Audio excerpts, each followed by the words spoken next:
Welcome back. Today we're going to look at the customizable Area 1 and Area 2 defensive counters. Again, a lot of people teach the 4 different zones based on where the elbow is at. And what I say is forget about zones 3 and zones 4. Just focus on zones 1 and 2 and work your zone defense or your area defense to where you can handle all 12 angle of attacks. This again is for 2 reasons. A, what if you go to do a zone 1 and the guy throws his first angle is a fake and now he's coming with a second angle and you're already moving into a zone 1 defensive response. Well, now you need to be able to pick up that other angle because you don't have time to restore yourself back to a chamber and start all over again. The second reason being that now you only have to think of 1 response. You don't need 4 different responses for a guy attacking you. So now you've simplified the thought process. You're going to get off of his fighting center. You're going to move the center line off of his fighting center, and you're going to defend him with the Area 1 or Zone 1, whatever you want to call it, or the Area 2 or Zone 2 defense. And you just have that 1 response in your head, so you only have to go to 1 response. There's no thought process. It's going to make it easier for you. Again, the 4 zones, that's an okay thing if you have time to practice these over and over and over and over and over and over and over and over and over for years, to where when this guy comes at you, boom, condition reflex, proper area defense comes out. But for the rest of the world, who we don't have a lot of time, we aren't in the warrior business, and even guys who are in the warrior business, you know, like police officers and that type of stuff, you just don't have time to dedicate to this in the modern society. I mean, you have families, you have homes you got to keep up, you have you know, all these other classes you have to attend,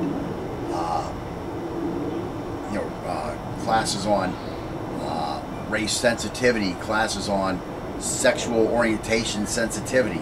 I mean, all this stuff. You just don't have time to just be a warrior in the modern society.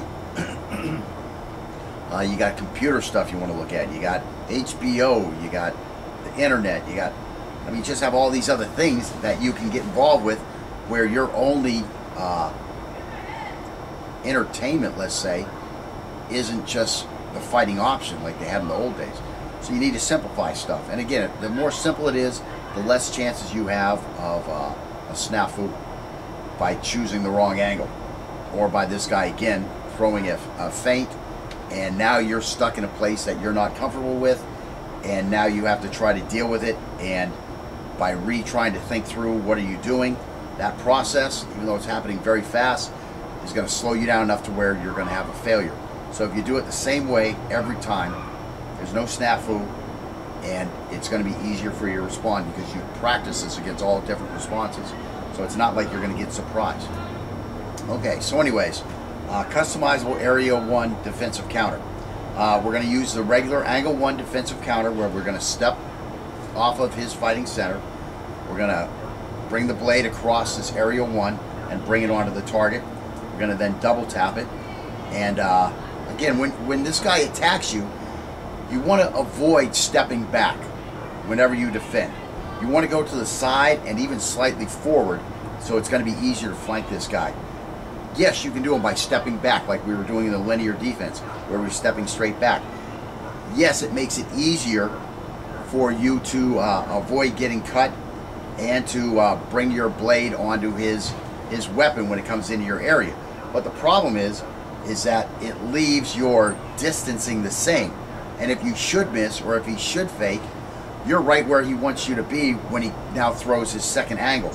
So that's a big problem. You get off to his side, and this guy has big problems, because the first thing he's going to have to do is he's got to reorient to you before he can make another successful attack. Again, you want to attack on your fighting center. When this guy moves off your fighting center, and you're already moving in this direction on your fighting center, it's going to take a lot of time and effort in the relative nature of a life and death struggle with, you know, a bladed weapon to get turned and to get back on this guy. Meanwhile, he's already there and he's chopping you up. And that's where our big advantage is going to be. So again, whenever possible, you want to get to the side and slightly forward. You know, again, back would be your worst case scenario. To the side would be your second worst, and to the side and slightly forward would be your best case scenario. Again, do what works for your ability. If you just aren't fast enough to get off his fighting center and move that center line over to the side while making a good defensive area 1 counter, then start just moving to the side. If you're still not fast enough, guess what? You've got to start backing up to get out of the way of this blade. It's just the way it is. But that's a nice thing. It's customizable. What works for you? Which one works the best for you? That's the one you're going to go with. Of course, if you keep practicing and practicing, maybe you'll be able to start moving to the side. Keep practicing, practicing, maybe you'll be able to move to the forward, to the side, you know, to a oblique flanking position. And again, that's what we're going to work on because we're both in decent health. Even though I'm a little fat, I'm still pretty quick for a fat guy. And he's, you know, in good shape, and he's a tall, strapping young lad, so he shouldn't have a problem with it. So again, this is going to allow us to avoid the threat's fighting center, and when we finish our step, we can immediately pivot towards the threat so that our fighting center is back on the center line, and we have the advantage here. So again, we're going to go over here, and we're going to use an area 1 defense. We're going to double tap on angle 11 as we pivot back onto the center line. Then look, you've got the knife right up here, which is going to be perfect for an angle 7 or angle 4 to the neck. Once we get over here, now we're on the outside. We've got this hand checking the body or trapping the body, or we've gotten a catch on his weapon as we did that initial double tap. So now here we are. We've moved off to the side. Again, if you come in with this angle 7 thrust, you're going to pull this out so you make a nice big C cut. Now you're going to be bringing this back towards the chamber, or again with that 4, you're going to be bringing this back towards the chamber. And now we're going to be just like we were working in the last lesson, or the last concept, the last step, where we're going to be using that angle 3 thrust as we move to flank and towards the rear.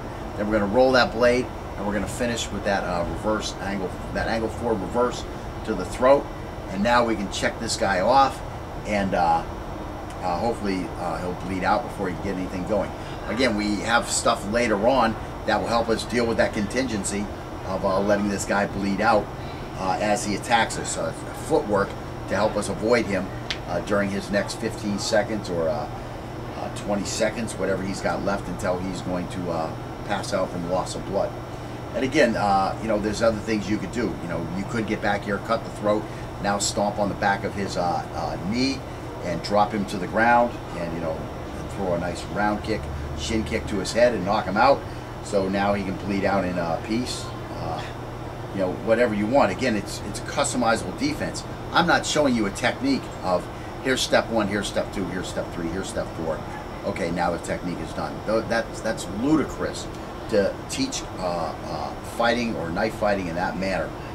You know, I was looking at some Mark McYoung stuff last night. He's just huge about that stuff of you know, people just trying to pack technique after technique after technique after technique, and God forbid on your 1 in a million day the guy attacks you in a way that none of your techniques are going to be effective against. Again, this is going to work against anything, especially, you know, you and your partner can bring more and more stuff into it, and you'll see us. We'll ramp this up as we're going, and all of a sudden the guy attacking is going to be attacking with a combo attack. He's going to come in, you know, throw that blade out, retract it as quick as possible, and come in with another angle. He's going to be trying to chase you around as you're trying to trap him off. So you'll be able to see the way that this is really an effective attack, whereas most of the stuff on YouTube is, you know, a guy sticking the knife out, holding the knife out, making sure this hand's way out of the way while the other guy throws his absolutely absurd Tang Soo Do, Taekwondo, Karate Do, Wing Chun, whatever, freaking martial arts technique at this guy that has absolutely no application to an actual street situation. You know, when you look at this thing that we have here, and then you go out and look at real fights, you'll be able to see where, wow, I see how this would have worked in a real fight. Okay, so whatever, whatever counterattack we do, Whenever possible, we want to trap the weapon hand. It's important that we continue to control the threat's ability to attack while we move away from the threat's weapon, while continuing to cause damage. Even when we are successful in completely severing a carotid artery, the threat will still be able to fight for 15 seconds. I don't know if I just read that again, but it's that important. You know, you have to continue the fight. You can't just sit here and carve this guy up and expect that he is just going to stand there while you carve him up. He is in a fight for his life, and he is going to continue to fight even after you've slashed him from one side of the neck to the other side and got both carotids, both jugulars, and his trachea. He is still going to continue to fight if he can keep his mental capacity in that nature. And again, you know, when is he going to realize that his neck is freaking cut off? It's going to take him a second to realize he's choking on his own blood, etc. So, you know, you do have to continue to control this guy while you're chopping him up, and you have to be in a position to control him after you finish chopping him up. Okay, so let's get on with some of the examples here. Okay, again, so just to walk through the angles and to see the footwork as I'm moving through the angles. Again, I'm going to be on a zone 1 defense. So I'm going to start here like this, come in with a nice slow number angle 1. So again, I'm going to be here. So I've got everything out of the way. I'm off of his fighting center. Here I am with my zone 1, angle 1, aerial 1 defense. And there's my chop. So I've just defanged the snake. Now since I've defanged the snake, I try to get a catch. So now I've got a catch. So now I come back up here just to double check that. First off, down here is not where I want to be. I want to be up here with this blade. So that's why we come here. So now here's this angle 11. And now I'm all set up for this 7. Now one thing I'm going to do, I'm not going to stay in this position while I deliver the 7. First off, I want more thrust than just my arm going into it. So I'm going to bring in this here, right? And again, we're going to bring this knee up fast. That's going to force me forward. That's going to put more mass or more movement going towards his neck. So if he's got his hand up there, I can plow right through it. Now if I miss this, that's no problem. It's not a big deal. Of course, if I'm used to doing a C-cut with this, I'm going to roll the knife. Guess what? Well, I just got in an angle 4. Or again, I could just start with the angle 4. Come up here and hit with the angle 4. Now my blade finishes down here because I've retracted it back to a chamber area. And again, if he tries to bring this knife back on me, I've got this check, so he's going to have a hard time. Okay? And while I'm doing that, you notice the way it pushed me over this way. Well, could I use that to help with my momentum? Yes, I could. So now I just come in here, 1 kidney, 2 kidneys. That's what you really want to work on. You don't want too many shots here. We're just trying to move the back. Now I pull this blade over here. And he might be cutting my forearm right here. He might be smart enough and calm enough to think that, wow, I got to cut his forearm. Well, that's good. I would prefer him to be focusing on that than anything else, because I'm going to roll the blade, and here we've got this reverse angle 4 slap, or angle 4 reverse slap. And now this thing is basically over. And now again, we learned about checking off.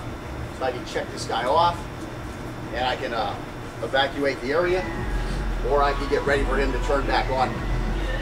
Again, I could also take a knee out, try to put him onto the ground, get on top of him with his face down on the ground.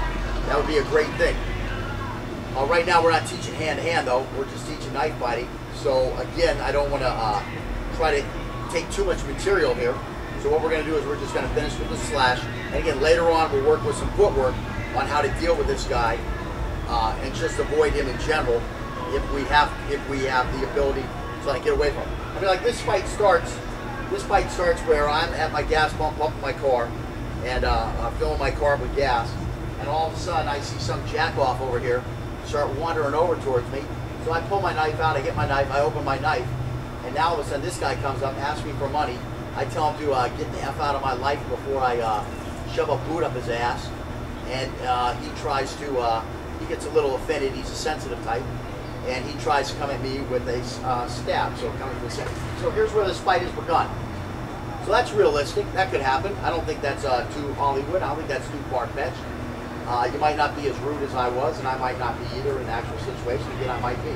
So now here I am. So now we've got this going. So now we got a problem with the car here or something like that. So that's where this step needs to be hard. This needs to come in here.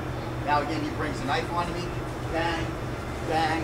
And now I've got him caught. And I cut here. Now I've got a problem. I'm in the middle of a freaking parking lot, okay? This guy basically killed him, okay? I've just slashed his throat. I know I've slashed his throat. If I didn't slash his throat, I'll give him a couple more pokes in the karate. Okay, now I see blood spurting out, and I know this guy's going down. Okay, do I really want to grapple with him on the ground if that's not my forte? No, I don't. So what I'm going to do is I'm going to push him off of me, push him off good and hard. I'm going to turn this way, and I'm going to get some distance. Now we can play run around my car. Okay, he's bleeding out. We can play run around my car. We can play run around the pumps. We can play I go run to the store and close the thing. The problem was initially though, is I've got a gas hose here and made my car doors open. I got really nowhere to go back. This guy's in front of me. I have to defend myself. So I defended myself. Now once I've defended myself and I'm pretty sure that I have killed this threat, I mean if nothing else, I certainly am behind him and he's not near as much of a threat as he was. Now I can try to get my distance from him. So boom, I push him off, send him over the hose, and now I'm back here, I can go around my car. So I've got a lot of areas to move around. I mean, I can escape. I can go running down the street 3 blocks if I want. You know, whatever I want. So that's what I'm looking at, where it's all applicable. And again, if this guy starts to chase, I'll show you some footwork later on how to keep him away. So let's just go ahead. I think you've got the idea of the technique now. Now you can watch us practice some of those techniques. So again, we're just going to go through all 12 angles.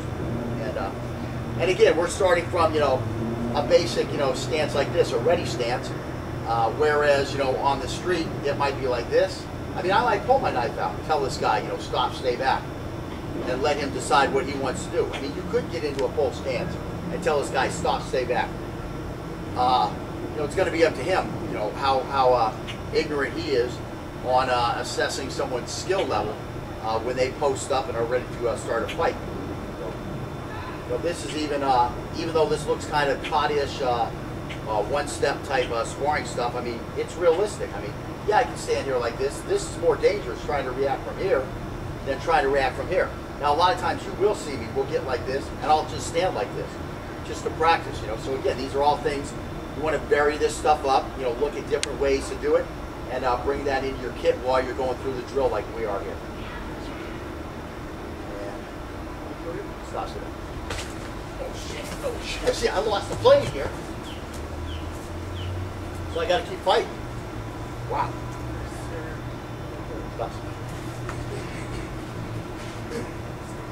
Again, you see they're on angle 2. I just got the heck out of the way. Boom, go right up for that neck. Stop that.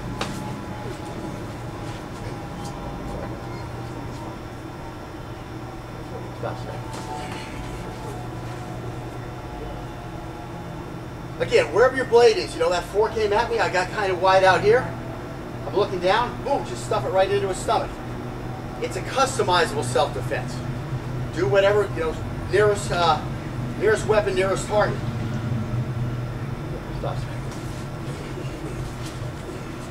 And there it worked out just like the technique that I might be selling if I was a technique salesman. There, I just threw a big 4 at his head. That's right.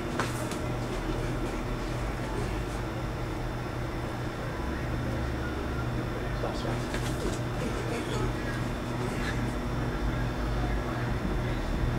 Good. Got more good. That's right. See how I'm spinning him around? I'm keeping him from getting his feet. That's right. Sorry. And again, that time I missed my my catch, just put a trap out there. Yeah. Right? Yeah, we might need to start running out there. No, that's fine. Keep it here. Okay. That's right. Oh. And again, if I'm just moving away from that blade, it's going to make it hard for him to get on me. That time I held this arm here, again, try to turn towards me. Just slow him down. That's all. So all I need to do is slow him down a little bit because this knife's working. I'm going to chop him up.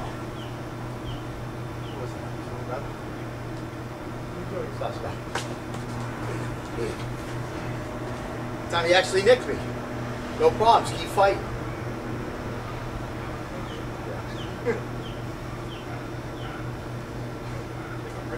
What?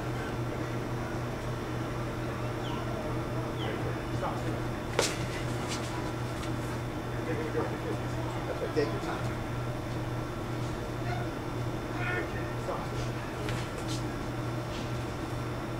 That's it. Just finish it off. He wanted to go fast that first one, and he kind of forgot some stuff, so I told him just take your time, slow down, work through it. We got 48 of them. Yeah. Then we're going to come back and do 48 more where I try to fight back a little bit. So during your first 48, just try to get it down. Speed up as you go. Good, good. Yeah, now see, that time he slowed down. What he had to do was he had to acquire a target. He saw my hand right where he wanted to stab. Again, those are all things that practicing them here, you're going to see it, and then you're going to be able to process that on the go. But what happened here was he had to stop to process it. He's like, oh, the hand's in the way. And he just, for a little moment, he just hesitated, and then he came in and got that stab because he had to reorient that stab. No problems. Just go. And again, initially you will do that. You're going to have to orient. You're going to have to observe it. You have to reorient where your blade goes. Then you have to make a decision. Okay, where's my blade going to go? And then you take your action. So that's why I talk about the OODA loop. You saw that was an OODA loop in action right there, where he was like, he sees this, oh, there's something there. So now he has to re-observe the whole thing. Okay, where's the opening? There's the opening. Now he's got to orient himself to get there as he makes that decision. Well, I'm going to poke there. And boom, then he poked there, go. But you can see that just was like, ooh, and then and he ramped it back up. So again, that's the importance of practicing for all different variations. So that it will come automatic. Like you see me when I go, I just start, the hands just start flying towards open spaces. You know, sometimes I'm doing them here, sometimes here, sometimes it's a 4. Because I've done them so many times, a response just comes out. Because I've already trained in all these different responses. I've seen all these different things. And again, did I get cut one time out of 12? Yeah, I got cut one time out of 12. What's rule number 1? Yeah, about a knife fight? You're probably going to get cut. Well, don't let that stop you because you got cut. You take that little nick and keep this hand moving. If this hand stays still, it's more likely to get cut. Keep it jumping in there and popping stuff while this hand's getting cut, and you have a much greater chance for success. Fine. I'm gonna kill you. Stop. And again, he whiffed on the double tap. No problems. Who cares? The blade is now way the hell over here. You can't even catch it or trap it. Well, get going with the job. You got the job to do. I have aided you in having time to do that. So,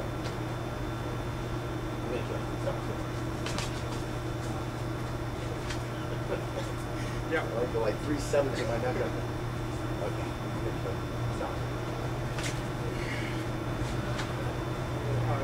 And as you can see, initially, you know, we're feeding this blade to each other. The next 48, we'll worry about coming out back and forth.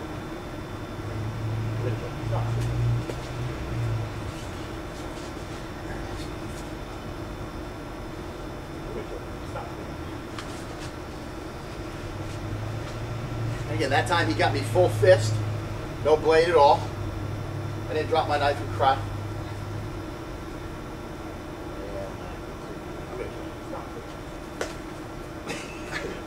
Nice stuff, man. It was like, boom! If you were using the Spartan, that thing is 7. Yeah. I just like that target. Right, Your right. hands there, I'm still right into it. Right, right, yeah. It's just, I mean, you got this side or this side. And I'm going to stop.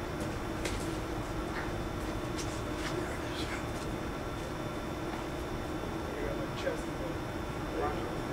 Great kill. Stop. And again, I have that habit of turtle, and it makes him hard for him to find a cut on my neck.